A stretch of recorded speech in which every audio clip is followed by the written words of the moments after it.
Hello, নমস্কার। কেমন আছেন আপনারা সবাই? আমি চন্দ্রিমা, ব্যাঙ্গালোর থেকে। আর আজকে অ্যাকচুয়ালি আমরা স্যাটারডে, সানডে বা উইকেন্ডে মানে যখনই ছুটি পাই বেসিক্যালি, তখনই আমরা বাইরে ঘুরি আর কিছু না কিছু মানে করি। দেখুন, এখানে একটা শপিং মলে এসেছি, ভাবলাম যে এগুলো আপনাদের সঙ্গে শেয়ার করি। কি সুন্দর দেখুন, এই যে ক্যাকটাসগুলো ডিফারেন্ট কালার্সের। আমি না মানে সবুজ রঙের দেখেছি, কিন্তু ডিফারেন্ট কালার্সে এত কালারের আমি ক্যাকটাস দেখিনি। ফুলটা দেখেছি, কিন্তু তাই ভাবলাম আপনাদের সঙ্গে শেয়ার করি। আর আজকে রবিবারে কি হয় যে আমরা সবসময় তো কিছু না কিছু ভাবি, ছোটোখাটো জিনিস হলো বাইরে খাই। আর কালকে যেটা হলো সংক্রান্তি, তো সংক্রান্তি তো এখানে জানেন খুব বড় ফেস্টিভ্যাল হয় সংক্রান্তিতে। মানে এখানে সংক্রান্তি খুব মানে আমি আজকে রবিবার বাইরে বেরিয়েছি, বিশ্বাস করবেন না, মানে যে পোমেগ্রানেট মানে বেদানার এইরকম পাহাড়, তারপরে আলু থেকে পটল থেকে বেগুন কী নেই সব, মানে পাহাড় পাহাড়, মানে এত কেনে লোকে, আঁখে ভর্তি, তারপর কলা গাছে ভর্তি, মানে হাঁটা যাচ্ছে না রাস্তার মধ্যে, এত ভিড়। তো আমরা সব এই মজা টজা করেছি, সকালবেলাগুলো সেরকম করে কিছু করিনি। আর এখন রাত্রিবেলা এইটা খেয়ে বাড়ি গিয়ে খুব টায়ার্ড লাগছে, খেয়ে ঘুমিয়ে পড়বো। চিজ দোসা নিয়েছি, এটা হলো পাওভাজি আমার জন্য, খুব বেশি করে বাটার দিয়ে, পেঁয়াজটার সঙ্গে দিয়ে খেতে না একটুখানি লেবু দিয়ে খেতে দারুণ লাগে। আর বর আবার খুব ওই টক ঝাল মিষ্টি ভালোবাসে, মানে চাট বেসিক্যালি খেতে খুব ভালোবাসে, সেই জন্য চাটটাও নিয়েছে। আমরা মিক্স অ্যান্ড ম্যাচ করে খাই আর কি, খানিকটা ও খেলো এটা, খানিকটা আমারটা খেলো, আবার আমি ওরটা খেলাম, এরকমভাবে। আর আজকে অলরেডি শুরু হয়ে গেছে সংক্রান্তি। তো সংক্রান্তিতে ভাবছিলাম কী বানাবো, দেখলাম ফ্রিজে এতটা ব্যাটার রয়েছে ধোসা ইডলির, তো সেটা দিয়েই উত্তাপাম বানিয়ে দিচ্ছি। আমি তো, ও বলে বেশি করে পেঁয়াজ দিতে, তো পেঁয়াজ পরে আমাকে বলেছে, তো নাহলে বেশি করে পেঁয়াজ দিয়ে দিতাম। তো পেঁয়াজ দিয়ে বেশ ভালো হয় খেতে। এর সঙ্গে যদি চাটনি থাকে, সবুজ চাটনি আপনি দিতে পারেন, অথবা নর্মাল আমার কাছে টমেটো সস ছিল, ওটা দিয়ে দেবো। আর অত ঝামেলা কে করে বলুন।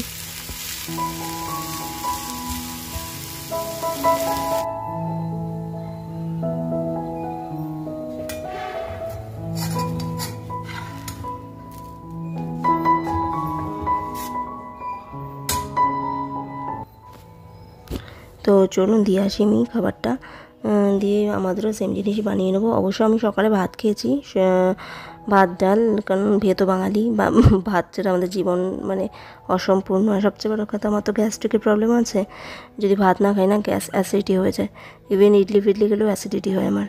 তো এখন এটা হলো স্ন্যাক্স টাইপের বলতে পারেন আমাদের জন্য। আর এর সঙ্গে চা নিয়ে নিয়েছি, চা যে সকালবেলা কতবার খাই আমি, দার্জিলিং টি। তো চলুন, বাকি যে এই দেখুন এটা ধুয়ে গেছে, এটার মধ্যে বেসিক্যালি কাঁচের জিনিস আমি রাখি, বা প্লাস্টিকের জিনিসও ধুয়ে যায়, সেটা আলাদা, আর স্টিলেরগুলো আলাদা আলাদা ইয়েতে রাখি। আর এখন আমরা এই 12টার সময়, এই বাবার বাড়িতে থাকলে যা হয় জানেন তো, এই বাইরে যেতে যেতে পুরো টাইম বেরিয়ে যায়। এই পার্শে মাছ এখন কিনে নিয়ে এলাম, এখানে পার্শে মাছ 450 টাকা করে কেজি, কলকাতায় কত করে সেটা বলবেন। আর আমি এটা না চরম ভুল করে ফেলেছি, পার্শে মাছ কড়াইয়ে কখনো ভাজবেন না। কী বলুন তো, পার্শে মাছ তো লম্বা লম্বা হয়, প্যানে ভাজা উচিত ছিল আমার, কিন্তু আমার না ননস্টিক প্যান আছে, আমি ওগুলো ইউজ করি না ননস্টিক। লম্বা টাইপের প্যানে যেগুলো আছে সবই স্টিলের না, মাছ ভাজা যায় না, স্টিক করে যায়। আর আমার আছে, ওগুলো আমি খুব একটা ইউজ করি না, তো তাই জন্যই আমি কড়াইয়ে ভেজেছি। তো আমার মানে মানে লম্বা টাইপের যে প্যান সেগুলো নেই, সেটা পরে একটা কিনে নেবো। তো যাই হোক, আমি ভেতর থেকে যা নোংরা মোংরা আছে ওগুলো ভালো করে পরিষ্কার করে, এখানে দেখছেন যে কালো প্যাকেটটা আছে, ওর মধ্যে সমস্ত মাছের জিনিসগুলো পরিষ্কার করে রেখে দেবো। কেননা নইলে কী বলুন তো, আমাকে আমার জিনিসটা পরিষ্কার করতে হবে, বারবার তো কাজের লোকও এত কিছু পরিষ্কার করে না, তাই সঙ্গে সঙ্গে পরিষ্কার করে নিলে জিনিসটা মানে জমে যায় না, আর আমার কষ্টও হয় না।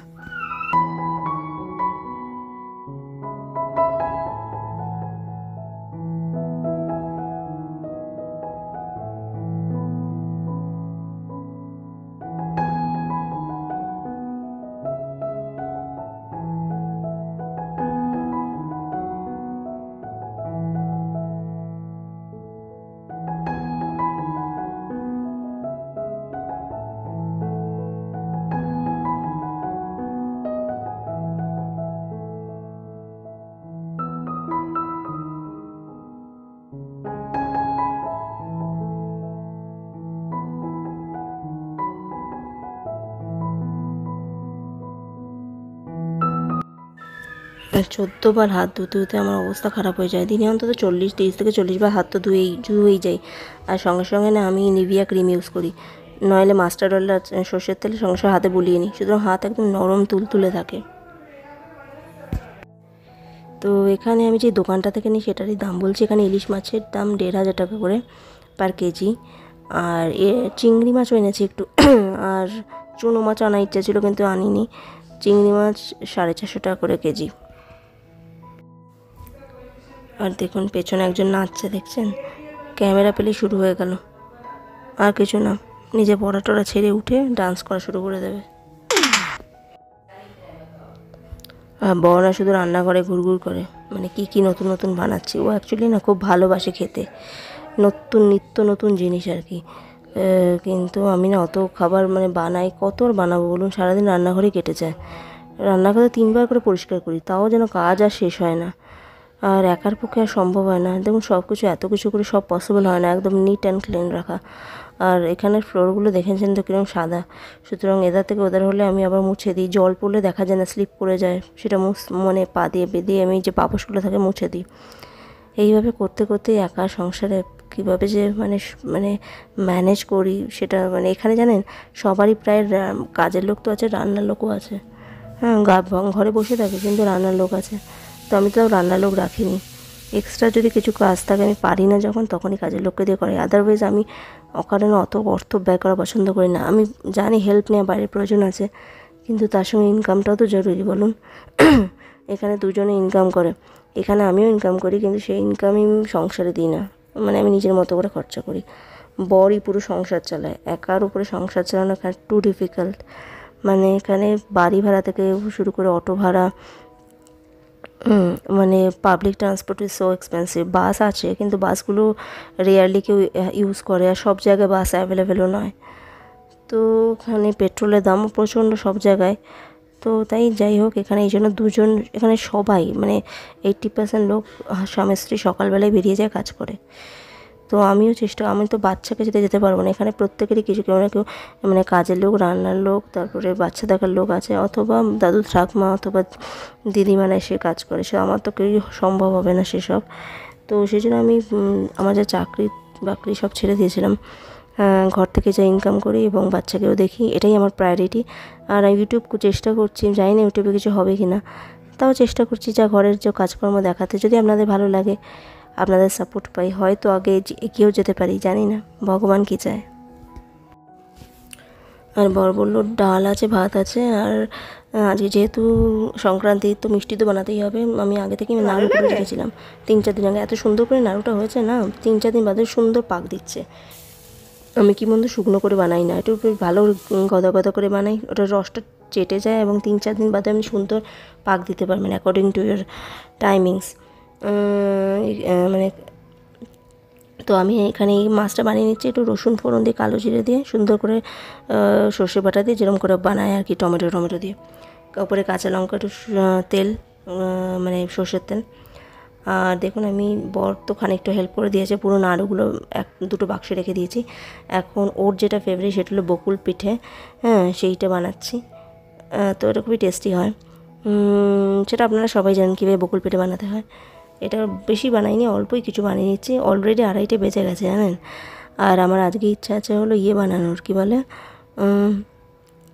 পাটিসাপটা আমার আর ছেলের খুব ফেভারিট, বড় তো ভালোবাসে না। তো দেখুন চলুন, আমার ওদিকে রস করা হয়ে গেছে, এটা ঝটপট বানিয়ে রসের মধ্যে ফেলে দেবো।